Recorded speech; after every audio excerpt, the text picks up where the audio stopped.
Hey everybody, Dr. LeGrand here, and today we're going to be talking about how to eliminate your ADHD symptoms naturally. Now, there's definitely a lot of things when it comes to actually eliminating ADHD symptoms naturally. Probably the one of the biggest things that people think when they actually do try either supplements or nutrition, exercise, all these different things that, natural ways or even neurofeedback, and they find like, it might have helped a little bit, or it didn't work at all. And so they think natural ways just does not work for ADHD. Well, here's the biggest thing is that because most people are doing it wrong. Most people are going about it wrong. In fact, they're treating, ADHD, treating it naturally as though if they were just doing it blindly.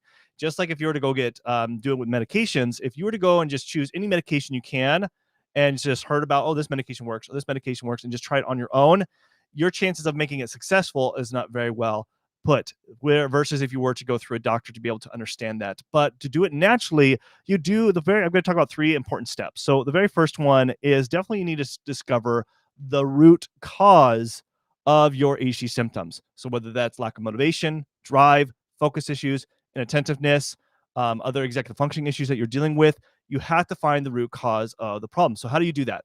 So I'm going to first share with you some things that I do highly recommend that you can use by running certain lab tests through your own insurance.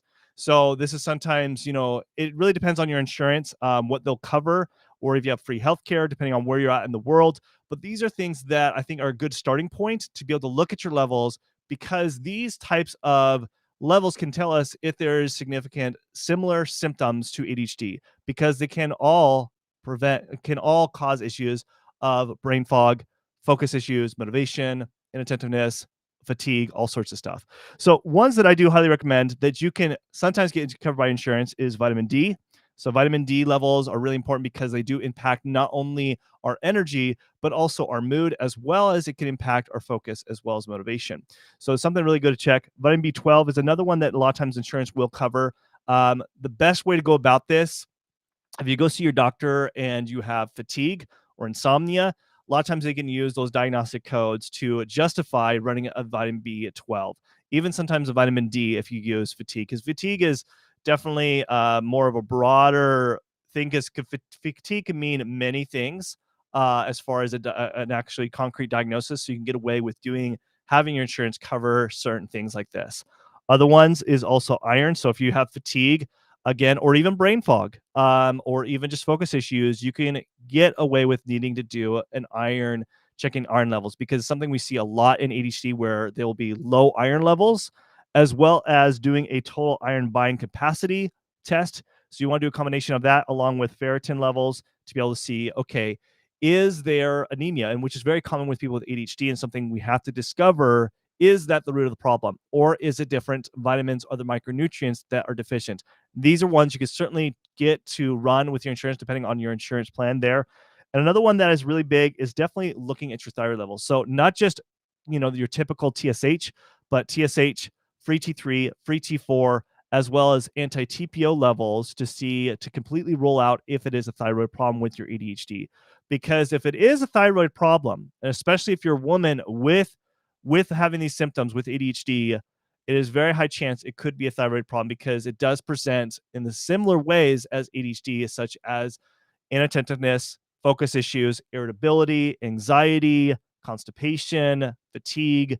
All these things can present very similar, and it could be also a combination of thyroid issues as well as ADHD issues. Okay. Then it leads into maybe also your insurance can cover things such as hormones. So at least like maybe estrogen, testosterone, and progesterone. A lot of times you can maybe get that covered. It really depends on the doctor that you're seeing. I would highly encourage trying to see a functional medicine doctor. They're more willing to do a lot of these different tests, and your insurance could still cover a lot of these different tests. Other ones would be CMP, which is a comprehensive metabolic panel. So this is looking at more of like the liver enzymes as well as your glucose levels. Now, glucose could really impact our ADHD significantly. So, and then also running a CBC along with iron and TIBC, it could also be really important. So this is where I would start. Like if I was on my own and trying to figure this out on my own, this is where I would start. I would start by running these tests first to see, okay, is there any imbalances going on with these particular labs that my insurance can run? And that way it gets a starting point to be able to improve these levels if there is any deficiencies or imbalances going on here. Then we get into more of the advanced stuff that definitely can go into more if you really want to optimize your brain and optimize your ADHD health. Then you get into things that your insurance won't cover, but is definitely worthwhile investing into, and that is looking at advanced lab testing.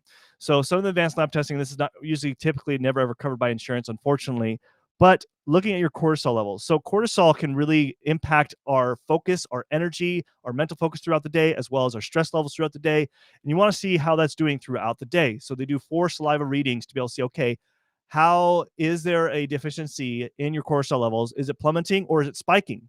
So we need to know that variance throughout the day, and it's something that I do with my patients and clients to be able to check these levels. Another important one is looking at your gut microbiome. So in fact, our digestive system, in fact, 90 to 95% of our neurotransmitters are created in our gut. So you can see that the gut-brain axis connection is so critical, important, so important to look at your own digestive health to see if there's any issues going on there. So it's important to look at your gut microbiome. So you do a gut microbiome stool analysis to test your gut microbiome, and then looking at DHEA levels, which I mean, sometimes you could get insurance to cover this, but typically not. But DHEA is a hormone that's a precursor to estradiol as well as testosterone. So sometimes if your testosterone and estradiol are fine, then maybe your DHEA levels are low, and eventually those are going to be a problem. So you want to be able to catch that early on enough if there is some deficiencies going on there. And this can significantly impact your HD health a lot. The other ones, the advice, if you guys are just have been watching me for a while, I do talk a lot about how testing your neurotransmitters.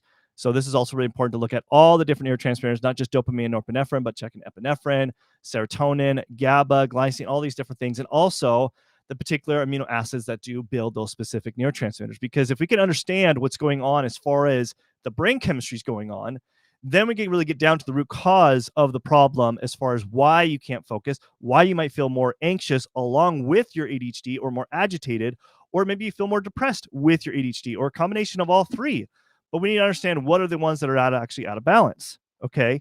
So the other one is also important, is looking at your heavy metal test. So doing a heavy metal test, so looking at toxic exposures to heavy metals that, depending on if you've been next to factories or if you lived in a house in the 1970s, all of these things can be factors that can be impacting your ADHD. So we need to understand what's going on there.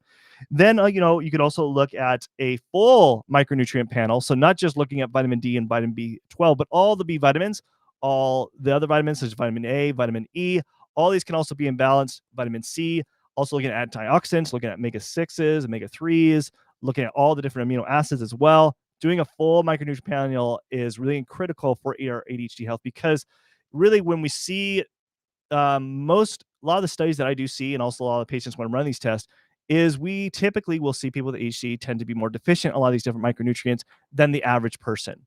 But we need to make it more individualized to understand what is it for you? What is your imbalances in your body chemistry? And this is why it's so critical by looking at this. Another one you can look at is inflammation is a big one when it comes to ADHD health, and food allergy testing can be also helpful to understand if you do have some food sensitivity or food allergy. And then, of course, looking at amino acids. So that is step one. Now, moving on to step two, you want to be able to optimize your body chemistry. So once you've run the testing, then you have a clear picture of what's actually going on, what's going on in your body chemistry. And this is how you make natural medicine work for you, because now you know exactly what to implement as far as the nutrients, because you find what's deficient. And so you want to be using individualized treatment that's more specific to you, and you do that through testing. And then, of course, you want to treat the whole body, not just the brain. You want to be able to treat the whole body. So if you have diabetes along with your ADHD, or if you have high blood pressure along with your ADHD, or a combination of a lot of different comorbidities, you want to be able to treat all of those. So treating your body as a whole is going to help you be able to help with your own ADHD health, to eliminate a lot of those ADHD symptoms by addressing your whole body. So a more holistic approach to things. And then on top of that, you want to be able to eliminating and also removing the toxins, not just the environmental toxins, but also external toxins. So like stress in your life. If there's high stress in your life, that is not going to help improve your ADHD health. If you put yourself in those environments, it's best to try to remove yourself from that environment, as well as other toxic things that either you're consuming, you're breathing, or being exposed to. So that's another thing that you want to be able to implement if you really want to start eliminating all the ADHD symptoms. We have to do 3 to 5 times the amount effort of work than the average person if we really want to have that optimal brain. So another thing is to restore and replenish the body. So once you've understand where there's the deficiencies by running these tests, then you know exactly what to restore. You know exactly what foods to implement. You know exactly what things that you need to do as far as lifestyle changes. And this is critical to moving on to step 3, is to sustain and make this a lifelong results for you, versus just, getting it for a couple months and then you go back to the same thing. And this is really about building the right routines, the right habits, and systems to make the transformation that you do desire. And it does take time to build those right habits and systems and routines, but you got to find the ones that work for you. But the beauty about testing, what that does is it helps someone understand them as a person. And your compliancy of actually following through is going to be a lot higher versus just reading something or watching something or even watching one of my videos just telling you certain things that can help. But when you actually see it for your own self of your own biochemistry, it solidifies it for you and you actually are going to fall through a lot better. And that's what I see when I'm working with people. The compliancy is a lot higher and you're going to make a better transformation to make this lifelong versus just a short time period of having that optimal ADHD health.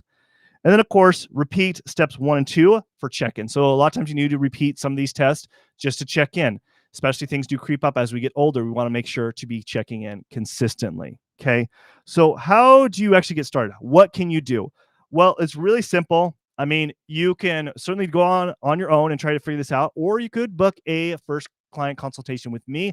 It's a 45 to 60-minute consultation with me where I create a customized actual action plan for you, where you book the consultation.